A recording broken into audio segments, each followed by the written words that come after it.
අද මම කතා කරන්න ආවේ ගොඩ දෙනෙක් අතර තියෙන ප්‍රශ්නයක් ගැටලුවක් තමයි අද මම කතා කරන්නේ. මොකද දන්නවද දුර ළඟ දෙකම දාලා මට තනි ලෙන්ස් එක ගන්න පුළුවන්ද මිස් කියලා අහන ගොඩ දෙනෙක් ඉන්නවා. අර මගේ යාළුවෙක් මෙහෙම පාවිච්චි කරනවා මමත් කැමති ඒ වගේ කණ්ණාඩියක් දාන්න කියන කට්ටිය ඉන්නවා. ඉතින් ඔයාලටත් ඒ කණ්ණාඩිය ගන්න පුළුවන්. හැබැයි සමහරු ඉන්නවා බයිෆෝකල්. ඒ කියන්නේ කට් එක තියෙන ලෙන්ස් එක පාවිච්චි කරනවා අවුරුදු ගාණක් තිස්සේ. එහෙම නැත්නම් ළඟ විතරක් පාවිච්චි කරන කට්ටිය ඉන්නවා. එහෙම නැත්නම් දුර විතරක් පාවිච්චි කරන කට්ටිය ඉන්නවා.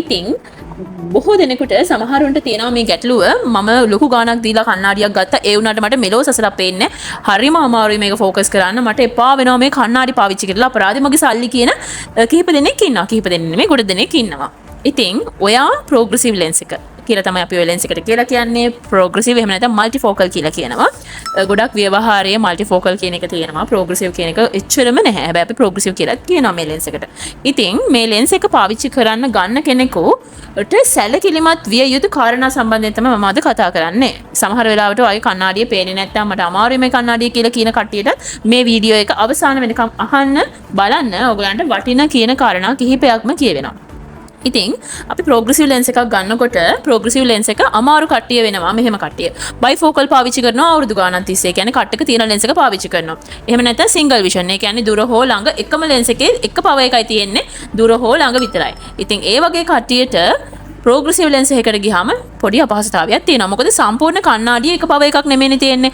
කලින් ඔයා සිංගල් විෂන් එකක් දානකොට ඒ සම්පූර්ණම ලෙන්ස් එකෙන් ඔයාට එක දෙයයි බලන්න පුළුවන්. එක වගේම පේනවා. ඒ කියන්නේ දුර බලන්නත් පුළුවන්, ළඟ බලන්නත් පුළුවන් එක පාරකට. ඒ කියන්නේ දුර බලනවා ඒ ලෙන්ස් එකෙන් හෝ ළඟ බලනවා. එතකොට ඒකේ සම්පූර්ණම ඒරියා එකෙන් එක වගේ තමයි පේන්නේ. හැබැයි ප්‍රෝග්‍රෙසිව් ලෙන්ස් එක ගත්තාම උඩ සිට ඉහළ සිට පහළට යනකල් ලෙන්ස් එකේ පව එක චේන්ජ් වෙනවා. එතකොට ඔයාට ඩිස්ටන්ස් එක බලන කොටසෙන් ළඟ බලන්න බෑ. ළඟ බලන කොටසෙන් ඩිස්ටන්ස් බලන්න බෑ. ඉන්ටර්මීඩියට් ඒරියා එක වෙනස් වෙනවා පව එක. එතකොට ඔයාට පොඩි අපහසුතාවයන් දැනෙන්න පුළුවන්. ඉතින් මේ වගේ තත්ත්වයන් තියෙනකොට අපි සති දෙකක් සමහර වෙලාවට සති තුනක් මේකට හුරු වෙන්න කාලය වැය වෙනවා. ඒ වගේම ඔයා සැලකිලිමත් වෙන්න ඕනේ ෆ්‍රේම් එක. ඔයා සිලෙක්ට් කරන ෆ්‍රේම් එක සම්බන්ධයෙන් සැලකිලිමත් වෙන්න ඕනේ.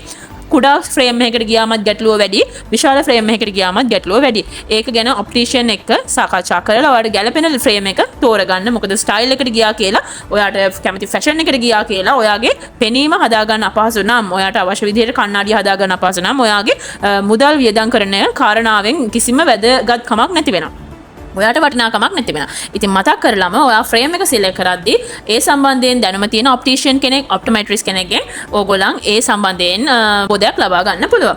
ඊට අමතරව ඔයාගේ සමහර අයට මේ කණ්ණාඩිය පේන්නේ අපහසුතාවයක් තියෙනවනම් සමහර වෙලාවට මෙෂර්මන්ට් එකේ ගැටලුවක් තියෙන්න පුළුවන්. ප්‍රෝග්‍රෙසිව් ලෙන්ස් එකේදී හරියට පියුපිලර් ඩිස්ටන්ස් එක ගන්න ඕනේ.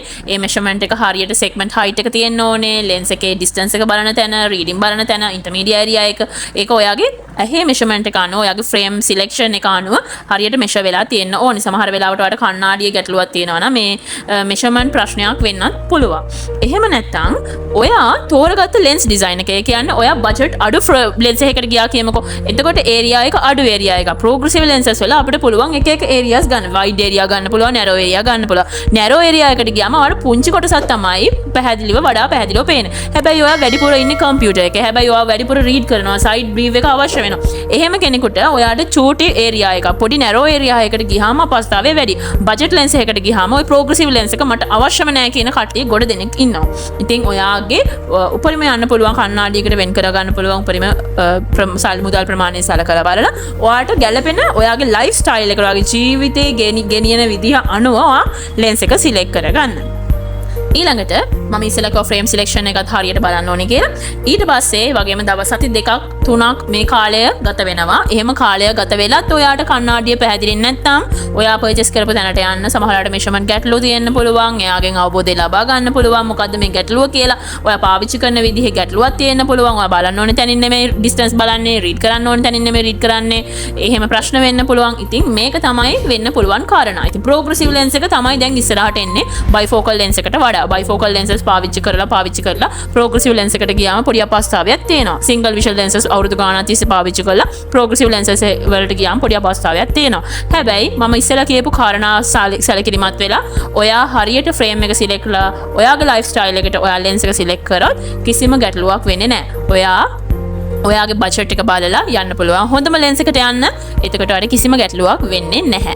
ඒ වගේම සැලකිලිමත් වෙන්න, හරියට මෙෂර්මන්ට් ගන්නවද, හරි මෙෂර්මන්ට් එක අරගෙන ඒ දේවල් ෆික්ස් වෙනවද කියන එක සැලකිලිමත් වෙන්නත් ඕනේ. බජට් එකට ගියාට වැඩක් නැහැ. මොකද ඔයා මුදල් වියදම් කරලා ඔය කණ්ණාඩිය පාවිච්චි කරන්න බැරි නම්, ගැටලුවක් තියෙනවා නම් ඔයා මුදල් වියදම් කරපු එකෙන් කිසිම ප්‍රතිඵලයක් නැති වෙනවා.